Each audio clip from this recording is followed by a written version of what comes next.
So now we're going to hear from our first panel of the evening. We want to lift up a diversity of voices for some rich and engaging conversation.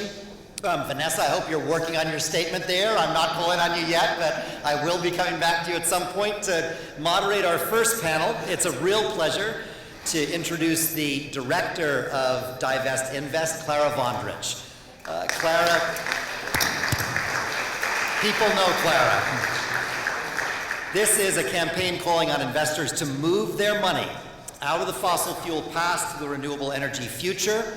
To date, more than 1,000 institutional investors, as we've said, managing assets of over $11 trillion, have committed to divest from fossil fuels, up from $52 billion just 5 years ago.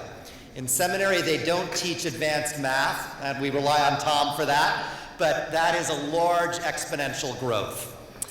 An attorney by training, Clara served as counsel to President Obama's commission on the BP Deepwater Horizon oil spill in 2010, focusing on ecological restoration and environmental justice.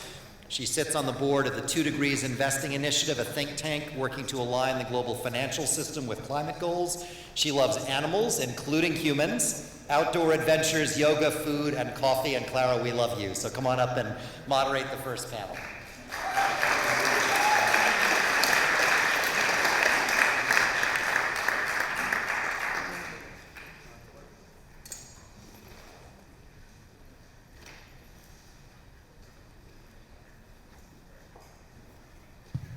How's everyone doing? Yeah? Listen, I just wanted to tell you that I'm so grateful to be here among so many friends, and as Fletcher mentioned, we just got back from South Africa where we held the first divestment summit in the Global South. You know, it's so hard for these activists to travel to the Global North where they don't have the resources, the means to travel, so we wanted to bring the summit to them. And we had 300 delegates from 44 countries, and I was told that it looked even more diverse than a UN climate summit. So I'm really proud of that achievement, and really still riding a wave of inspiration since that happened. I wanted to start just by recognizing someone very special to me in the audience, and that is my mom, Olga Vondrich. She is the reason that I'm in this fight. Even before James Hansen testified before Congress in 1988, she knew that climate change was the existential threat of our time, and she raised me to believe that and to know it in my soul. So thank you, Mama, I love you.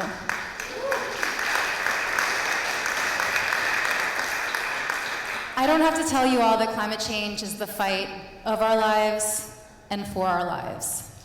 It's the fight for people and animals. It's the fight for justice. It's the fight for fundamental human rights. But today, investors around the world are standing up and they're saying, no, climate change will not happen on my dime. They're moving their money. They're moving their money out of the fossil fuel past and into the clean energy future that builds a just transition for all of us, not just the wealthy, not just those that have privilege. The global Divest-Invest movement is the fastest growing social movement in history. What began as a moral call to action by students on a few college campuses, literally like 4 back in 2012, is now a global phenomenon, and as mentioned, has grown over 20,000% in the past 5 years. While mission-based institutions like foundations, faith groups, and schools continue to lead, the bulk of assets now pledged to divestment actually come from hard-nosed investors like sovereign wealth funds, pension funds, insurance companies, and global asset managers. Why are these hard-nosed investors divesting? It's the economy, stupid. The financial case for fossil fuel divestment has finally caught up to the moral case. Fossil fuels are underperforming and they are volatile. They've been among the worst performing sectors of the S&P 500 for over a decade now, and last year they finished dead last. As my friend Tom Sanzillo likes to say, or maybe I said this, I'm not sure at this point, we talk so much, but if you're a day trader with a high risk appetite, fossil fuels are for you. But if you're an investor with a longer time horizon, even in the medium term, you should be getting out while the getting is good. If you're a university endowment or a public pension funds, by holding fossil fuels, you are rolling the dice for your students and your beneficiaries. Institutional investors literally have the power to make or break the future. Money lies behind every decision to grow or contract the fossil fuel industry, to slow or accelerate the clean energy transition. There is no more time for toothless shareholder engagement with the fossil fuel industry burning us and digging us past climate tipping points of no return. It's time for these shareholders to either demand plans for an immediate phase out of the fossil fuel industry, or they must divest. That is the only way they can avoid being complicit in the destruction of everything that we love. To continue this conversation, I'd like to invite our first panel. As I call your name, please join us on stage. Our first panelist is Lolita Jackson. Lolita is the Special Advisor of Climate Policy and Programs in the New York City Mayor's Office. She is the City Diplomat for Climate, and she is the primary liaison to foreign and domestic governments, global networks, and the UN on climate issues. She is part of the team responsible for One NYC, New York City's overall strategic plan, and also helps lead efforts in divestment and sustainable investing engagement. Lolita has been in the New York City Mayor's Office since 2006 and has held numerous positions during her tenure. Prior to her government career, she was vice president at Morgan Stanley Investment Management, helping to oversee an $8 billion asset allocation program. Lolita is an alumna of the Penn School of Engineering. Please welcome Lolita Jackson.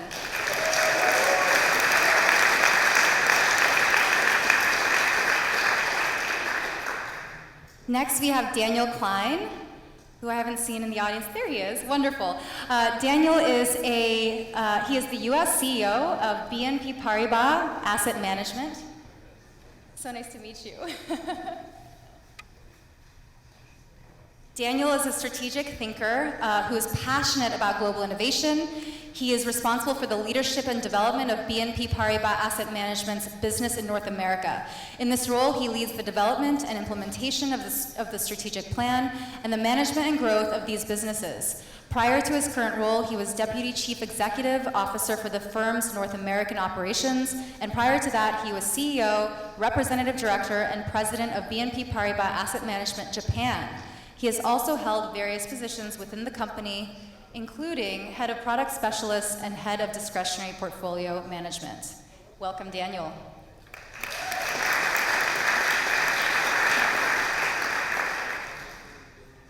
And next is my dear friend Diana Best.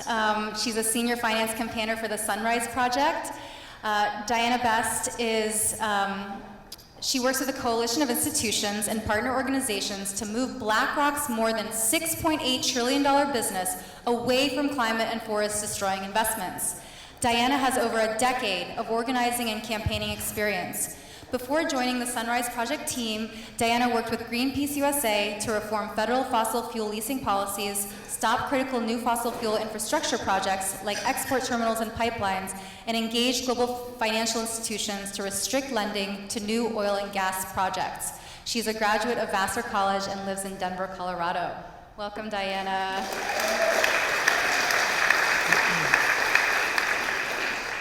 Next, we have Richie Merzian.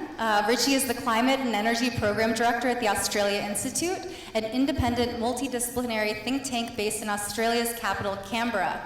Richie is a former Australian government representative to the UN Climate Change Conference with the Department of Foreign Affairs and Trade, where he was Australia's lead negotiator on adaptation to the UN Framework Convention on Climate Change and helped coordinate the Green Climate Fund Board during Australia's tenure as chair.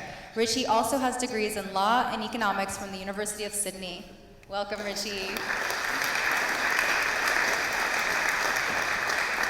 And last, but totally not least, we have Tzeporah Berman. Tzeporah has been designing campaigns and environmental policy in Canada and internationally for over 25 years. She now works as the International Program Director at Stand.earth and serves as a strategic advisor for dozens of environmental organizations, First Nations, and philanthropists on clean energy, oil sands, and pipelines. She is the former co-director of Greenpeace International's Climate and Energy Program, and co-founder of Forest Ethics, which is now Stand. In 2016, Tzeporah was appointed by the Alberta government to co-chair the Oil Sands Advisory Working Group, tasked with designing climate policy recommendations in Alberta. She also sat on British Columbia's climate leadership team. This year, Tzeporah received the Climate Breakthrough Project Award. Tzeporah has been awarded an honorary doctorate from the University of British Columbia and is the author of This Crazy Time, Living Our Environmental Challenge, published by Knopf Canada.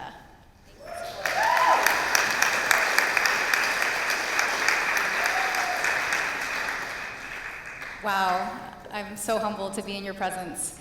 So the way this is going to work, we're just going to let everyone go down the line and offer some brief framing remarks, and then I'll ask a few questions, and then we'll turn it over to the audience. The microphone is over there, so when the time is right, line up behind the mic and we'll take questions.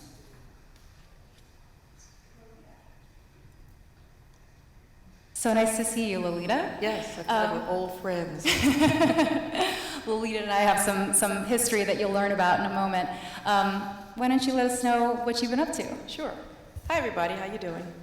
Good. Great. I know some of you came from far away, so we really hope you enjoyed yourself in New York this week. We held off the rain for you. It is a little warm, but we're glad that you're all here.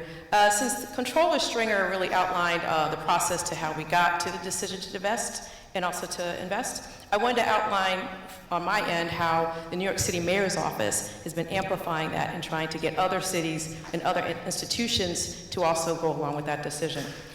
We've been engaging partners such as Global Climate Networks and other cities around the world to do that. We held a webinar in May of 2018, a few months after the decision, where we invited cities from around the world to hear how we were able to make the decision to divest and why divestment is important. Presenters included senior representatives from labor, pension, policy, and environmental law, so we wanted to cover all the bases. Many cities participated that have not yet made the decision to invest or divest, and the call had great turnout. Next, we wanted to think about how we can make an impact during the Global Climate Action Summit that was last September. So a few things we did was, first, we coordinated with IEEFA, which is a global network of cities around the world, to put together a case study about our divestment decision, and we timed that to be done at the same time as the release of an op-ed with London Mayor Sadiq Khan, as well as our own mayor, on September 10, 2018. In that op-ed, we announced the formation of the C40 Divest-Invest Forum, comprised of cities that are in the process or considering divestment or investment in sustainable solutions. London and New York City worked with C40 to hold a successful gathering in London last March that included Boston, Cape Town, Copenhagen, Durban, LA, Oslo, Paris, Pittsburgh, and San Francisco, and we shared experiences and learning, and Clara and I did a tag team presentation as well. Most importantly, each city sent a City Hall rep and a fiduciary rep, and we made that a requirement. So the treasurer of Boston came, for example. One of the heads of Lacers, which is the LA version of the pension fund, they came as well. So we wanted both sides to hear the information that was being given, and we had tracks that talked about sustainable investing, factors in making fiduciary decision, and more. Great information was shared regarding the importance of internal engagement by a city's mayor's office, of the city treasury, and our pension fund trustees around the financial risks associated with climate change. Workshop participants also shared a range of resources following the workshop, including asset manager questionnaires and exclusion lists, which are great tools to utilize in order to engage asset managers. We've actually had calls between the city's fiduciary folks to get more information out. Since the workshop, we've held several webinars and are consistently working with other cities around the world to convince them to join the forum as well. Our first webinar focused on opportunities for cities to use shareholder activism, I know you'd like to hear that, in non-fossil fuel sectors that are subject to climate risk, such as banking, utilities, and cement. The second was geared towards cities that are not part of the forum, to give them the reasons why they should consider joining. We will release a comprehensive toolkit at the C40 Global Mayor Summit, which is happening in a week. And that contains case studies from cities around the world and provides a checklist of items to consider during each step of that divestment journey.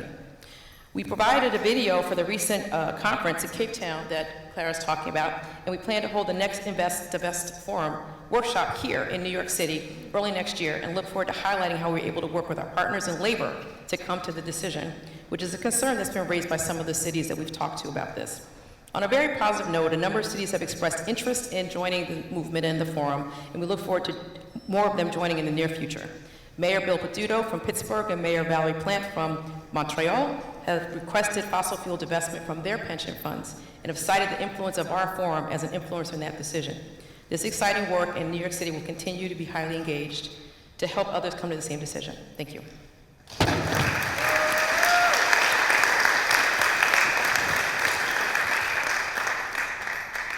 Thank you so much, Lolita. And Lolita has been such a great ally in all of this work and is really driving cities around the world to learn about the Divest-Invest Forum and persuade them with all of her talents and charisma to join. And I'm sure by the end of next year, we'll have at least 150 cities. Right. Next, we have Daniel Klein, and I'm so happy you're here. I know we joked earlier that I was actually hoping that Mark Lewis, your peer, could come, but I was even more delighted to know that the US CEO of BNP Paribas would join us. So thank you so much for being here, and I look forward to hearing from you. Thank you so much for having me.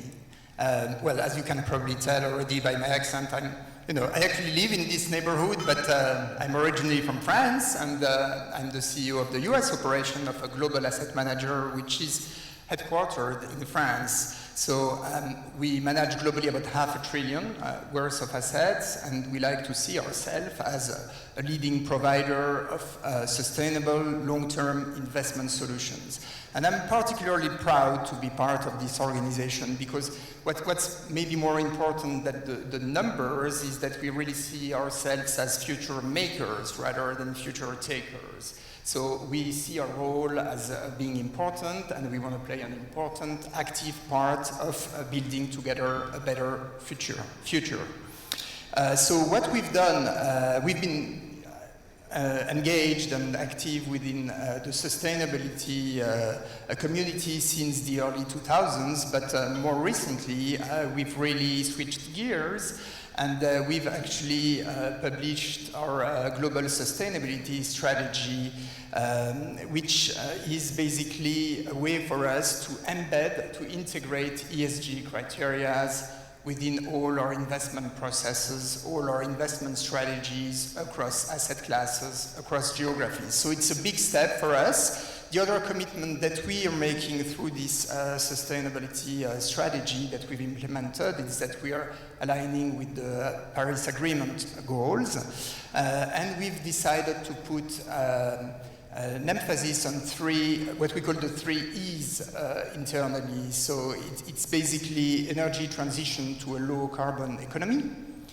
environment sustainability with a focus on deforestation and water, and equality from wealth or income inequality to diversity and human rights. But to stick to maybe tonight's topic, what we've also announced recently is that we are excluding from our portfolios all the companies which are engaged in mining of thermal coal.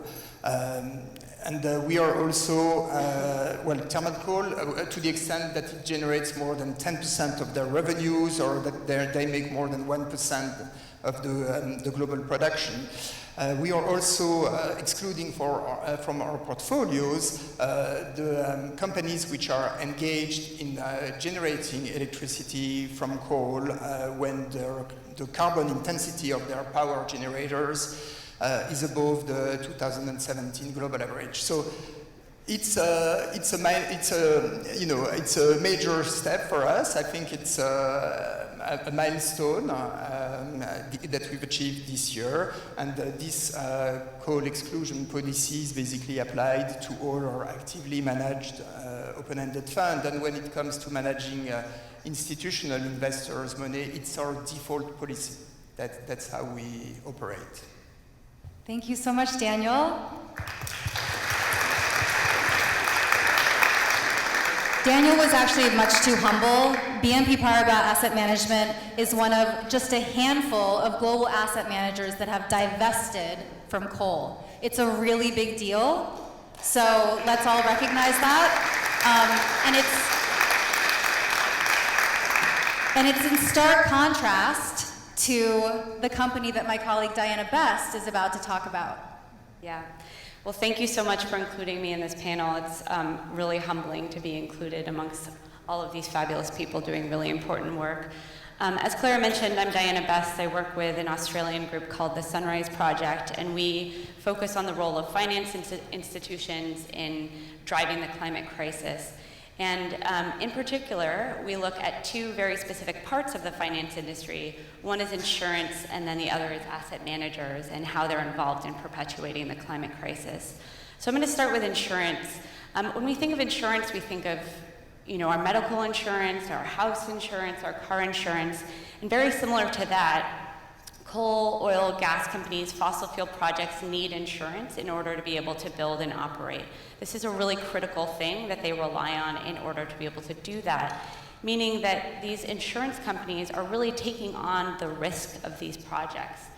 And what we see is that actually this underwriting of these fossil fuel projects can be the linchpin or the thing that we can actually use to stop the development and expansion of some of these fossil fuels. And yet insurance companies, despite being one of the most vulnerable industries to climate change, continues to insure new coal, oil, and gas projects. How is that possible?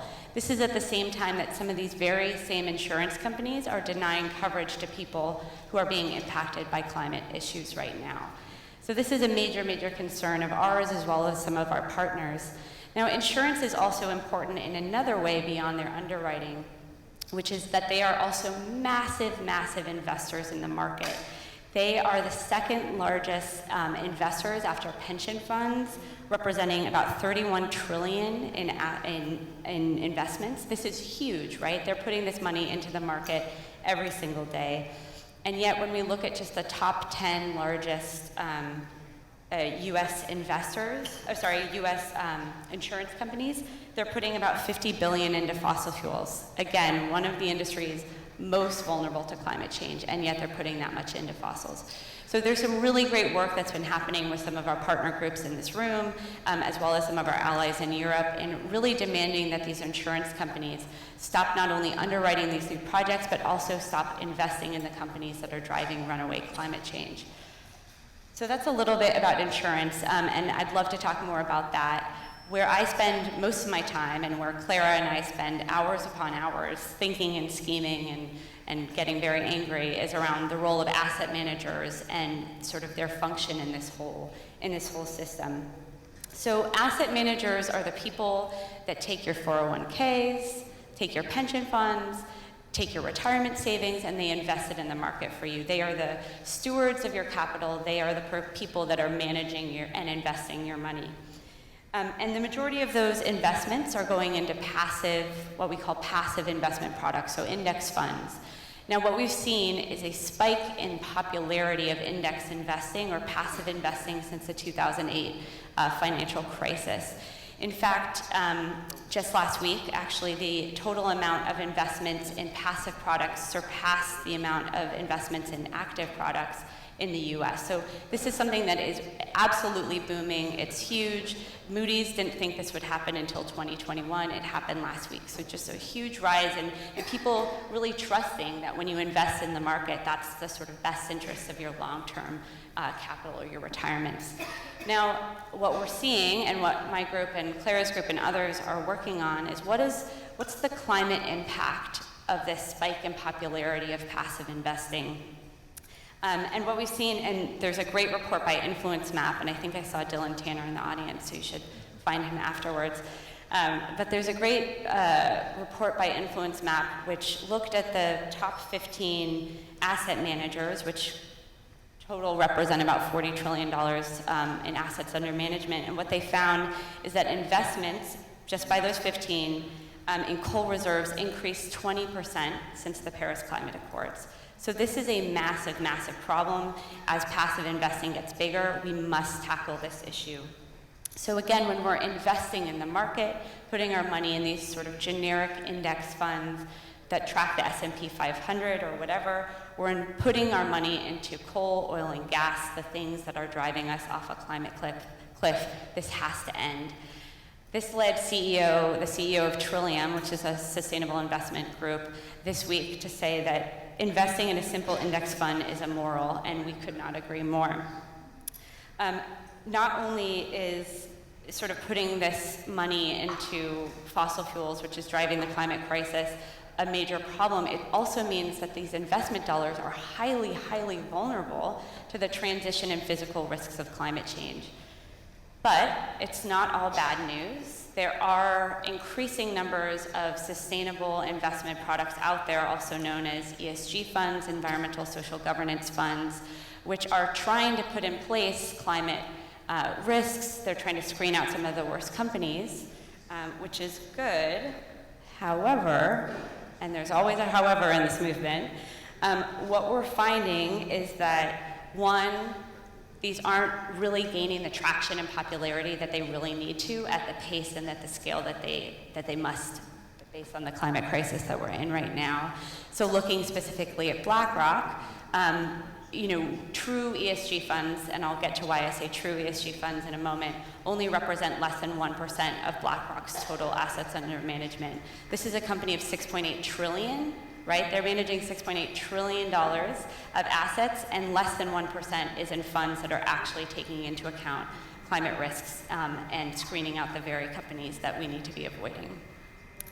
Also, we took a little peek under the hood of some of these ESG funds that BlackRock and others are offering, and what we're finding is even in sustainably marketed funds, ESG products, even in things called low carbon index investing, you're finding oil, gas, coal, companies tied to deforestation. So there's a major problem with greenwashing also happening in the ESG space.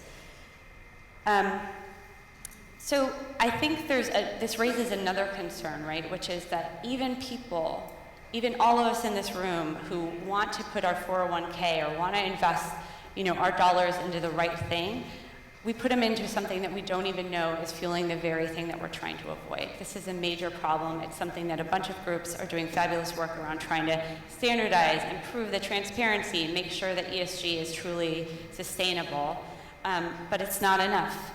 And this is why we really focus on BlackRock and some of the big US asset managers and other asset managers, and believe that every single dollar that's being invested should default be invested into a product which is not driving runaway climate change and is not vulnerable to the transition and physical risks of climate change. And this, to me, just seems a standard that anyone who is a steward of other people's money should be incorporating in their investment strategy.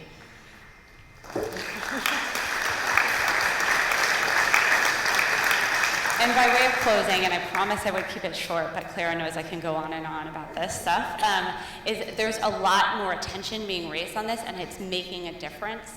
Just last week, 5,000 people were outside of BlackRock's office. People are asking what's in their 401k. They're asking to put their money into better options, and I'm just really excited about this space. Thanks.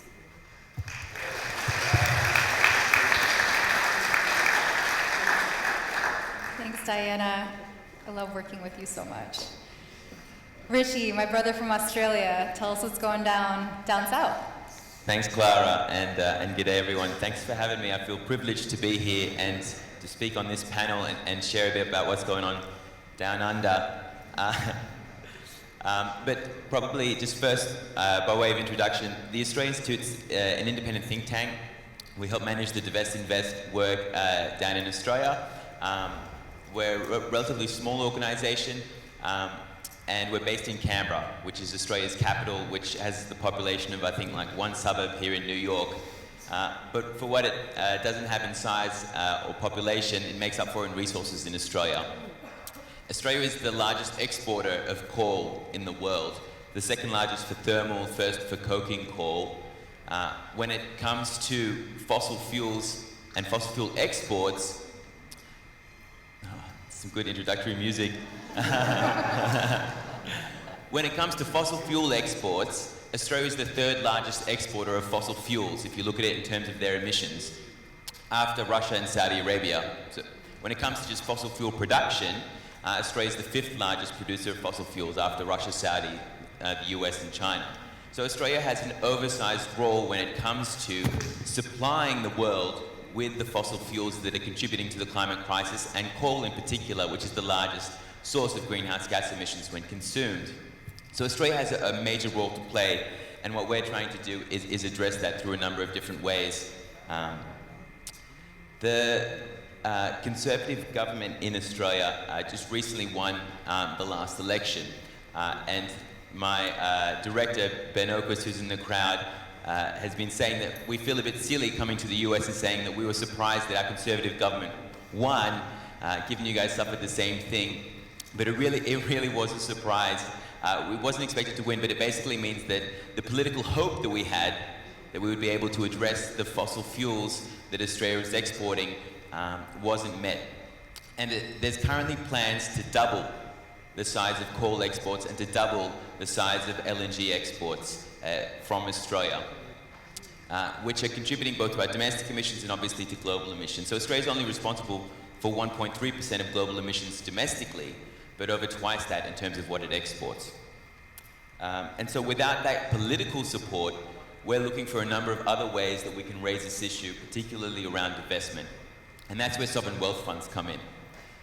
So Australia has a sovereign wealth fund, about 200 billion Australian, so around 140 billion US. And sovereign wealth funds are a great way to talk about divestment because you can politicize the conversation around the public values around finance, and particularly around the supply of fossil fuels. And so we've been using that to have that conversation in Australia about our sovereign wealth fund, which is used basically to protect future generations from the liability of paying for pensions for government employees. So it's all about future generations, and that's why we wanted to have that conversation through our sovereign wealth fund. But there is no consideration for climate change. And worse than that, the board is filled with either climate denialists or conservative politicians who got a sweet gig after they lost their seat or finished their term, and are basically protecting the interests of the fossil fuel industry. And so we've been pushing and also looking for examples, and there's a number of great examples of sovereign wealth funds that have made that shift. And the first and best, I think, is always the Norwegian sovereign wealth fund. They even call it the oil fund because it's mainly filled up with the money they've made from the oil industry. And it's a US trillion dollar fund. On average, it holds, I think, 1.4% of the world's shares in terms of the size that it kind of has. But in 2014, the Norwegian parliament decided that their sovereign wealth fund should exit its investments in coal. And then that was implemented for any company that made over 30% of its income or 30% of its assets or more in coal. So it managed to pull out of coal in 2014. In 2017, they followed suit with oil and gas. And then last year, they joined President Macron's One World Summit and the Sovereign Wealth Fund Framework, which are a group of sovereign wealth funds that decided that they would basically build plans to transition out of fossil fuels in their sovereign wealth funds. So Norway is obviously the largest, but that framework also includes 4 sovereign wealth funds from the Gulf, from Saudi Arabia, from the Emirates, from Qatar, and from Kuwait, as well as a fund from New Zealand too. And so to have funds like Saudi Arabia's public fund, which is a $700 billion fund, actually look to join this framework is a great symbol that we can draw from. And recently, the Saudi Arabian Sovereign Wealth Fund decided that it would divest from its own oil company, Aramco. It has a $69 billion investment in Aramco, and it's now looking to divest that. Both, I think, given that Saudi Arabia is so reliant on oil, it makes sense to diversify, but also as a way of then using that money to invest in other infrastructure in Saudi Arabia. So these are just some of the examples of some of the sovereign wealth funds that are drawing, and what we're trying to do in drawing these examples back home so that we can help ensure that Australia doesn't open up the fossil fuel reserves that are currently under consideration.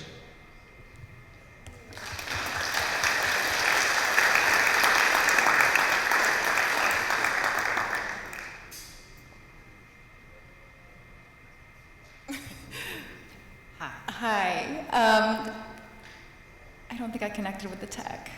I sent it to him. Just once. Is the gentleman with the PowerPoint controls, is he able to queue up the PowerPoint?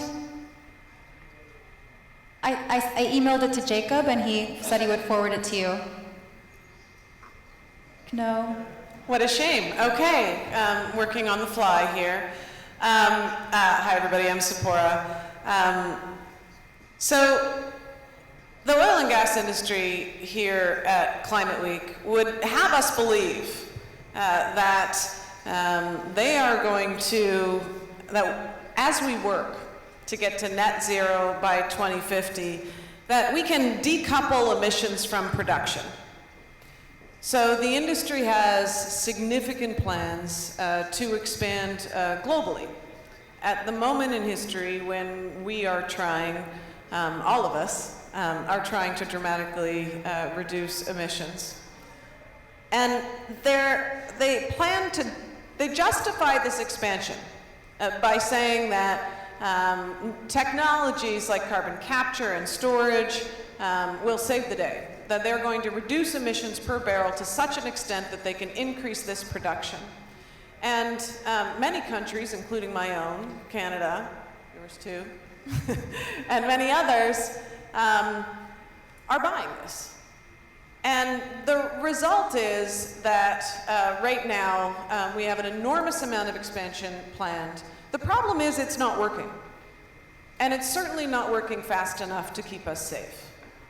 So while carbon capture and storage has been around for a very long time, then there are some, as they will point out ad nauseum, projects that are working. They're not cost competitive at scale. And there's no expectation that they will be soon. And yet they're using it to plan expansion. So what I wanted to show you, which for those of you who want this data, I'm happy to share it later, because we've just completed a global analysis of what the oil and gas industry is planning on doing over the next 5 and 10 years. The context for what they're planning on doing, of course, is the IPCC report, which this audience, I don't have to go into what it meant, but having studied oil and gas for the last decade, I definitely spent a lot of time looking at what does it mean for the oil and gas sector. So the IPCC concludes in the 1.5 scenario that there's no room for expansion of fossil fuel development in 1.5 consistent scenarios, and that global oil production needs to shrink.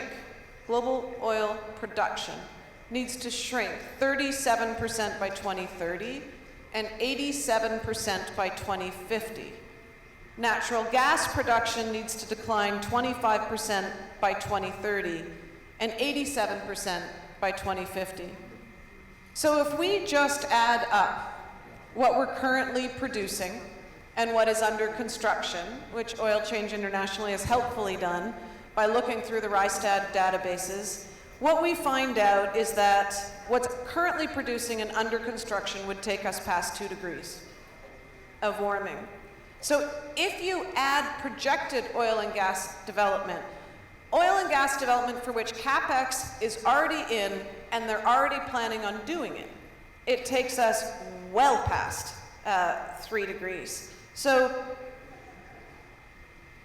what we found in our new analysis, relying on the work of Oil Change International, Profundo, and Rystad, is that infrastructure enabling 92 gigatons of CO2 is poised to be developed in the next 5 years, with 1.4 trillion invested in expansion and 2 trillion in subsidies from the G20 alone in the same period. So what Rystad does is projects growth and associated capital expenditure in oil and production through to the middle of the century, the point at which the world is supposed to be net zero. What we found is that close to 80% of the projected growth in the next 10 years is in North America. A lot of people don't know that. But if you look at what they're planning, it's enormous. So the Permian Basin, the Appalachian Basin, the Montney Formation in Canada. And if you look beyond projected North America, the top 5 countries are Argentina, Brazil, China, Norway, United Kingdom, and then we've also looked at the top 10 hotspots, which include Australia, Saudi Arabia, Nigeria. But beyond the pale, the majority of production and expansion is here in North America, with capital expenditure, with CapEx, significant investment already in. So why is this important? This is important because we are locking in fossil fuel production that is far beyond what the world can safely burn. And what we need to understand is that that production, and this is another thing I wanted to show you, but I urge you to go online and take a look at it. It is public now. The Global Fossil Project Tracker, which is an extension of the work that many of you will know from the coal work, the Global Coal Plant Tracker. So if you put into the Global Fossil Fuel Project Tracker and a region or a company, you can see what critical infrastructure is currently being proposed to enable that expansion.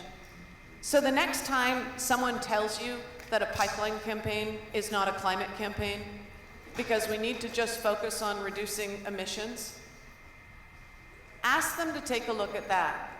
There are about 6 pipelines right now in North America, which will facilitate the expansion of fossil fuels that will take us well beyond 4 degrees warming. And this is a critical point that has almost been hidden in the climate debate so far. If you look through the Paris Accord and search for the terms fossil fuel, oil, gas, or coal, you won't find them because they don't exist. Because we've been focused on negotiating the space remaining in the atmosphere and not talking at all about how much gets to be produced or who gets to produce it. We also haven't been talking about the impacts on people's lives.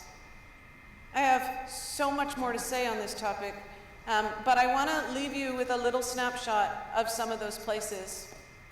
And because I think that what's happening on the ground is critical for this conversation. This isn't just about finance. It isn't just about climate numbers. Of course, it's about all of our safety. That's why our children are marching in the streets. But it's also about people's lives today. So in the heart of the Amazon, in Ecuador and Peru, the Sacred Headwaters, which is one of the largest intact forests left on Earth and certainly the most biodiverse region left on the planet, it's an area that is about 60 million acres, where over 20 indigenous nations are calling for an end to all oil and gas expansion and mining in the region, all extractive industries, where there are many uncontacted nations by choice. There's dozens of oil projects planned to go in this year in the heart of the Amazon. Chilean state companies, Chile hosting COP, planning to drill in the heart of the oil in the heart of the Amazon. Chinese companies, Canadian companies, and more. These projects need to be stopped, from the Canadian tar sands to the Amazon to the Permian Basin. These are projects that are impacting people's lives. They're poisoning communities, and they're destroying the very basis of life. The hydrological cycles in the Amazon aren't just about the Amazon, they're about all of us. And the indigenous nations there are calling for a living economy, calling for a new way of seeing wealth. And we need to hear their call. And so just my last thing I'll say, Clara, because I have the mic and I'm a campaigner, and I know that this is being filmed. Slides, so go for it. 11 trillion divested. It's awesome. 70% of that is from coal. The oil and gas industry has been getting off the hook. That stops now.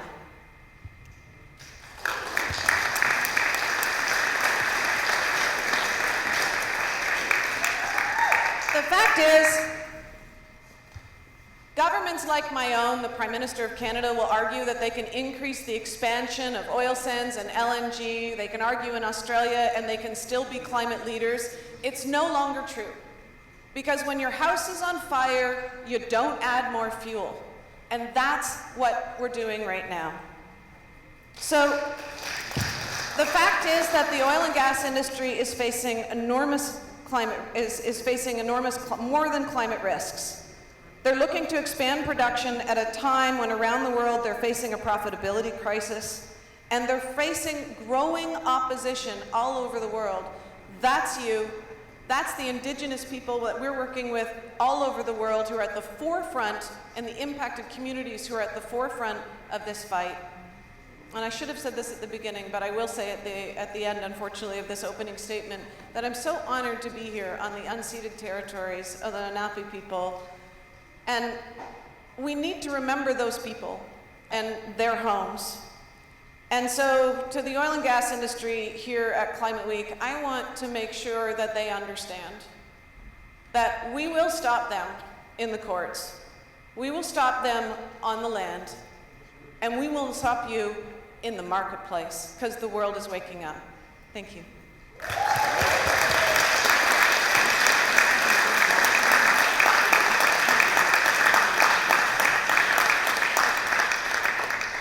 Earlier this week, Tzeporah spoke truth to power, similar to what you've just heard, to the top executives of oil and gas companies around the world. So let's thank her for that.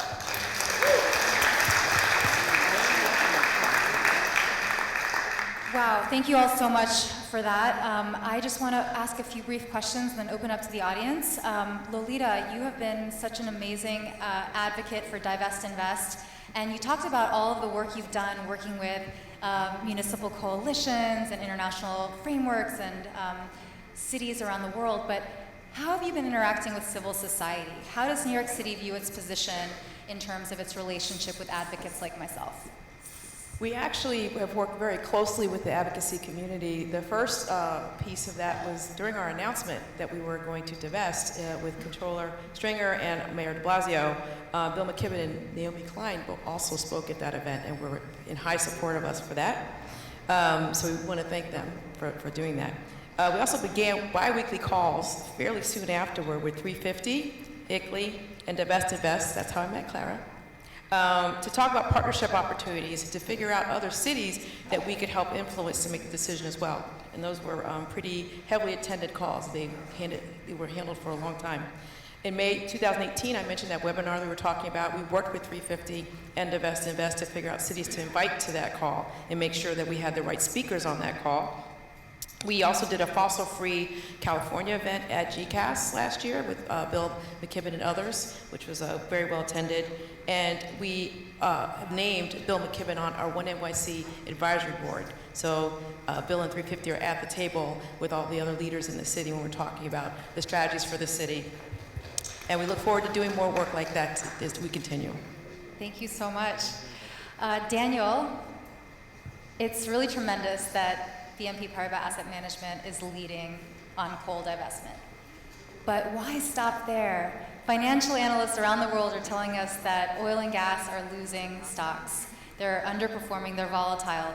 Does BNP Paribas Asset Management have any plans to expand its divestment policy beyond coal? And if so, when? And if not, why? Well, I'm not going to make any grand announcement tonight, but that's definitely something we are looking into. And it's true that at this point our strategy has been not to divest from oil and gas.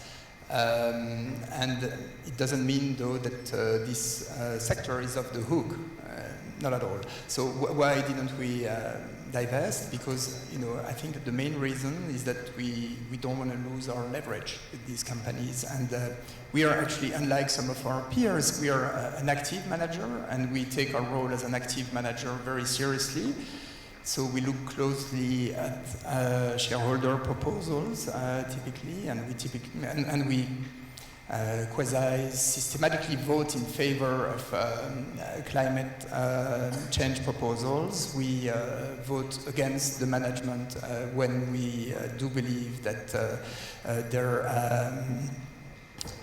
decisions do not align with the Paris Agreement. We ask them to put a Paris Agreement strategy in place. We ask them to have scientists, climate scientists on their board.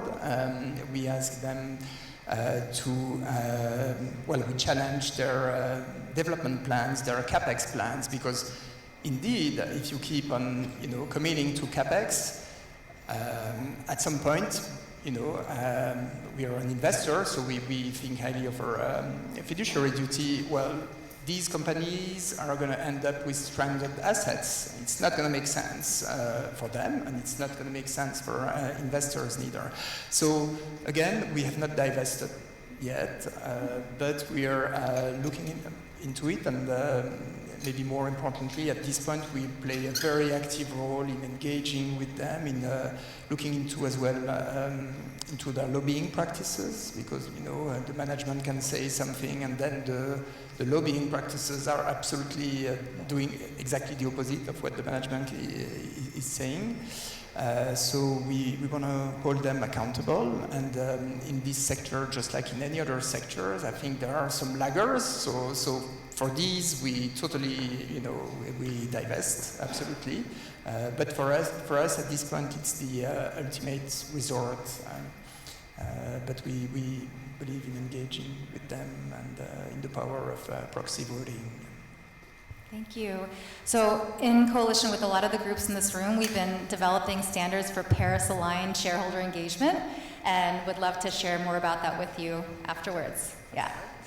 Diana, so you have talked a lot about the progress that's been made in the insurance sector particularly, but let's now turn to some of the laggards. Who in the insurance industry particularly is falling behind? Where is the rhetoric not matching action, and what concrete things should these insurers be doing right now? Yeah. So no surprise, U.S. insurers are way behind. European insurers seem to be getting the message loud and clear. A lot of European insurers have put in place sort of policies which say they will not underwrite some of these or insure some of these new coal projects. They're also, again, committing to not be investing their capital in the very industries that are driving the climate crisis.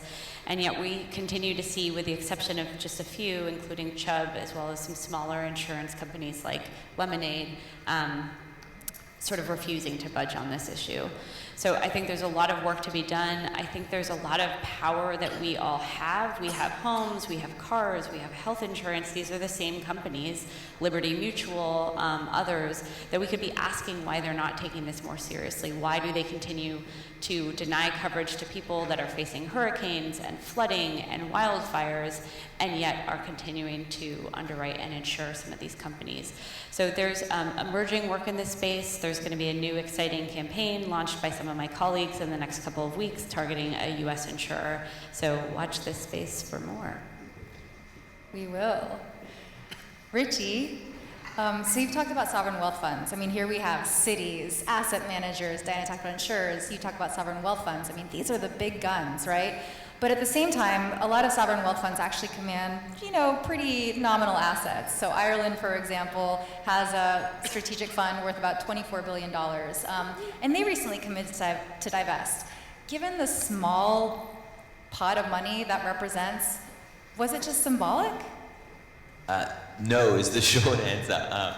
But while the quantum might not be as big as some of the other sort of funds and assets around, I guess it's the conversation it forces. So in Ireland, they had a big discussion when the Parliament took that vote, and then as a result, people are far more aware and have woken up, I guess, because people see an ownership in a sovereign wealth fund, given it is a national fund. It's a fund that's built of their wealth and for their well-being. So it forces that conversation, and we've seen that when we start talking about it in Australia, then people start asking where the rest of their money is invested in, where their pension fund's invested in, whether their bank has divested, and that conversation continues to roll on. And so the importance of having these conversations, forcing them nationally, despite the size of the fund, can often be just as valuable as the actual money that's moved in the end. Absolutely, and I actually just got word from Thomas Pringle, the parliamentarian who pushed the bill in Ireland, that they're up for the Strategic Innovation in Politics Award, and they'll be going to Zurich to contend for that. So let's all wish them luck. Yeah. Awesome. So Tzeporah, a little birdie told me that you're a key architect of something called the Fossil Fuel Non-Proliferation Treaty. Can you tell us a little bit more about that? Yeah, so the idea behind the treaty is in part because the framework that we currently have is that we're pinning our hopes on and our safety on, is that we'll be able to decrease demand for fossil fuels and increase price. And then the markets will regulate supply to keep us safe. That's not working. It's certainly not working fast enough in the time frame that we have. And so it's actually fascinating that there's no other major problem in history that we've grappled with globally. It's, think of CFCs, tobacco, asbestos, any of the other issues. It's always been that we've used both, we've addressed both supply and demand. As your institute with a paper that Richard Dennis put out, both sides of the scissors, supply and demand. And in fact, in this case, we haven't. We've only been looking at demand for climate policy. And so a group of academics and analysts from around the world have come together, and we're working on a draft text and the design of a fossil fuel non-proliferation treaty based on the similar model to the nuclear non-proliferation treaty. Basically has 3 pillars. The first would be that we need transparency. We need a stock taking. Who's producing what? So countries around the world have to say what they're emitting, but they don't have to say what they're locking in production for of fossil fuels and what they're planning on producing. They should. And the Stockholm Environment Institute will be producing the first beta of the production gap report for COP25. The second is burden sharing. And the third, of course, is an accelerated phase out and a just transition. And who pays for that? These should be part of the global conversation and will be when we release the draft text of the Fossil Fuel Non-Proliferation Treaty in 2020. Awesome. I think that deserves a round of applause.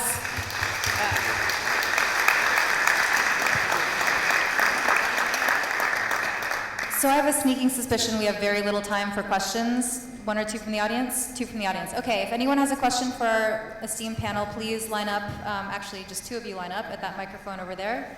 So run over and be the first. You both made it. Hi, I'm Stacy Clark, and I have 1.5 questions. Real quick. Tzeporah, you mentioned in the beginning, and I didn't have a chance to get it all down, the numbers about the decline in the value of certain fossil fuel investments, and I'd really like to get those numbers from you because I'm working on a letter to the president of Harvard trying to compel him to divest. I know it's so far it's 3 pages and I can't cut it down, but what I need to do is I need to find room for those numbers. I want to make him aware of what you've got. So it's really more of a comment. So let's connect. Secondly, Daniel, you're so brave to be here. And congratulations on divesting from coal. But I'm sure I'm not the only one here that's still wondering about the other part. I'm wondering if you would be willing to consider no new investments in natural gas and oil as a way to begin that movement towards divestment. Right here now. Make some Climate Week news. You can do it. Okay. Well, no, as I said, I think we are looking into it, and we are also bearing in mind the fact that we are leading, with many other firms, but we are still one of the voices of our industry, and we think that this type of move carries more weight when we are at the same time convincing actually other investors or managers to go the same route. So it's probably not the answer you want to hear, but we are working on it, and I think that right now we are focusing on, smaller steps. Like we want to really put a lot of pressure on this industry to be more transparent, to work on disclosure. I think that, again, the risk that we face by divesting right away is that we might break the dialogue. Maybe it's not that important because, there are other ways to engage with these companies, but for our industry, basically, that's kind of the only way to be, to be a stakeholder. So we want to make sure that we don't lose this voice. But yes. Just one quick comment. Imagine the voice you'd have, though, if you did walk away. Yeah, sure.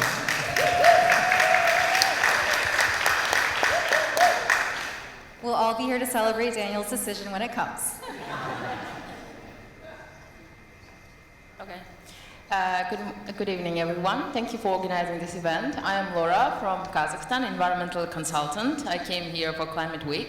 So I have a question for all panelists. So if we stop all these projects, like for gas pipeline and coal plants, do you think we have now energy storage systems for renewable energies? Because solar and wind energy is instant energy that you have to use it right away, you know? And for example, in developing countries, they cannot afford this kind of energy storage systems because for now they are expensive. And energy specialists try not to have this kind of like solar and wind in the energy network, you know, because it's not stable and not secure, and you have to regulate all this. Also related to this one, how you are now actually oil and gas industry is providing a job for many people with a good salary, and how you are going to promote this switch to renewable energy, because I think there will be resistance from those people because they have skills, they are earning good money in this industry, and they will be resisting the switch to renewable and other types of energies. And I have also a question regarding Japan's plan to switch from gas to clean coal. It's because of the energy security. So Japan is one of the developed countries. What do you think about that? Like why they're switching and how you can influence that? Because clean coal is just a marketing name, but actually it's not clean. And also, I'm sorry, we're gonna have to cut it off. I'm sorry. No. One important question regarding Arctics. They are working actually in Arctics also. They are searching for oil. So what is the plan regarding that one as well? You have some amazing questions, and I'm afraid we're not going to be able to get to them. The idea that renewables are unstable and can't provide the world's energy supply, that's one of the biggest myths and red herrings put out by the fossil fuel industry. And I'll happily refer you to an amazing professor of Stanford University, Mark Jacobson, who has developed 100% renewable energy plans for countries around the world. And so he'll be able to answer all of your discrete questions. The idea of jobs, Tzeporah. Can I just say one quick thing, because I know we're running out of time. The oil and gas industry is actually increasing production, employing fewer and fewer people, and at the same time decreasing the amount that they're bringing back into royalties in every supply-side region we look at, and demanding greater subsidies. So more taxpayers' dollars is going into propping up this next vision of expansion of the oil and gas industry than we have seen ever before in history. So literally trillions of dollars. So do workers and their families who, as we do a phase down of oil and gas production, deserve a plan? They absolutely deserve a plan. And our governments should be submitting those plans along with their nationally determined contributions to the UNFCCC, and they're not, because they're just planning on increasing production. And so the fact is we need to demand of our governments just transition plans for those workers and their families in order to ensure that we have a livable planet. Because the fact is, if we continue on the trajectory that the industry has planned, it takes us well past 4 degrees, and there aren't, the instability that causes in the global economy and for all of us, because a 4 to 6 degree planet is as predominantly an uninhabitable planet. And I don't think it's too much to ask our governments to plan for a future where we are actually planning for oil demand consumption levels that are equivalent with a habitable planet.